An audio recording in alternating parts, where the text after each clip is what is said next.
The only objection I have is one I touched on a moment ago, which is it seems to me a bit crass to be trying to talk to people about conversion when you know they're ill. The whole idea of hovering over a sick person who's worried and perhaps in discomfort and saying now's the time to reconsider strikes me as opportunist at the very best, and has a very bad history in the past. There have been false claims made by people who, bothered Thomas Paine while he was dying, or and published false reports later that he'd recanted on his deathbed. We even tried that on Charles Darwin. There was an attempt at a false story of that kind.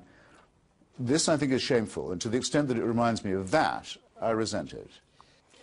The New York Times says your illness has actually spurred one of the most heated discussions that they can remember of belief, religion and immortality. It's almost inevitable, isn't it, when a famous atheist faces death, that this will happen? Yes. Yes, it's an occasion, and people never tire of saying as they do. Many people write to me or email me, including perfect strangers, readers, well-wishers, sometimes former students or people who know me a little bit.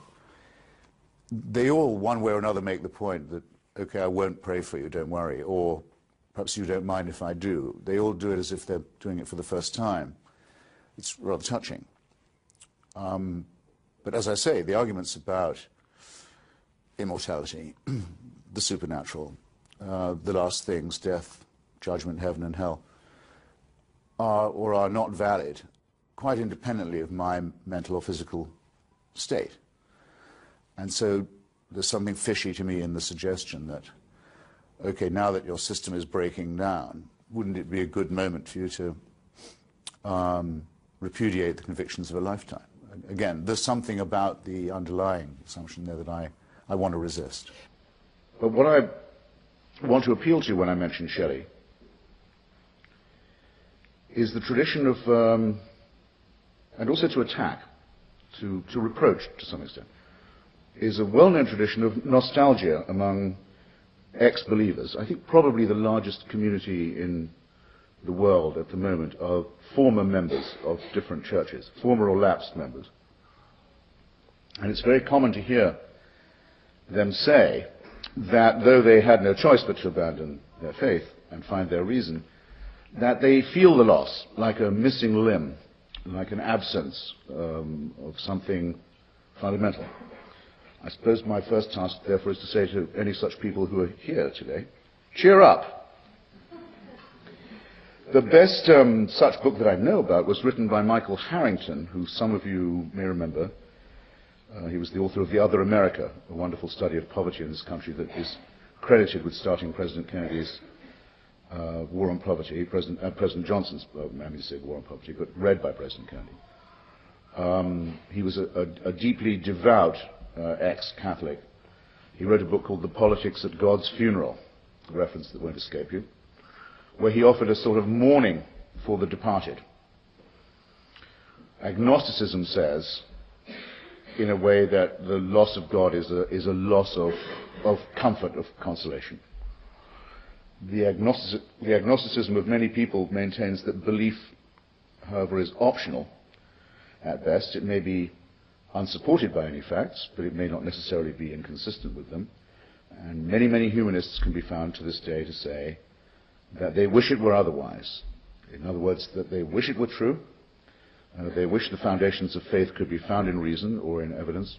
They regret the fact that it cannot, and they rest their case there. But I do want to propose the concept of the anti-theist as opposed to the non-theist or the agnostic. The anti-theist, such as myself, someone who's hostile to the idea of religion, takes no position as between different faiths.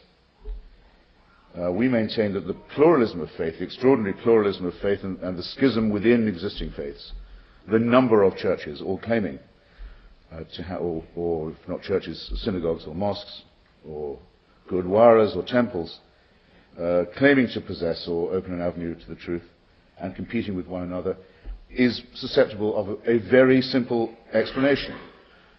The pluralism of religion is attributable to the fact that man created God. and not the other way around. Yes, I now realize the error of my ways, and I believe in the salvation of Jesus, or something. Well, now might be the time to say, I guess, that in the event of anyone ever reading or hearing a rumor of any such thing being made, it would not have been made by me.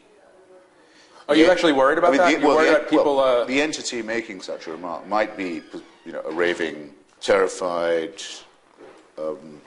person whose cancer spread to the brain. I can't guarantee that such an entity wouldn't make such a ridiculous remark, but no one recognizable as myself would ever make such a ridiculous remark. So you're worried about an internal change? I think that, as Jeeves says to Bertie Wooster, when Bertie says, look, I quite see that, Jeeves, but I mean, suppose your family saw you on boat race night in Trafalgar Square in an advanced stage of inebriation, waving your trousers in the air. And manservant replies, well, the contingency is a remote one.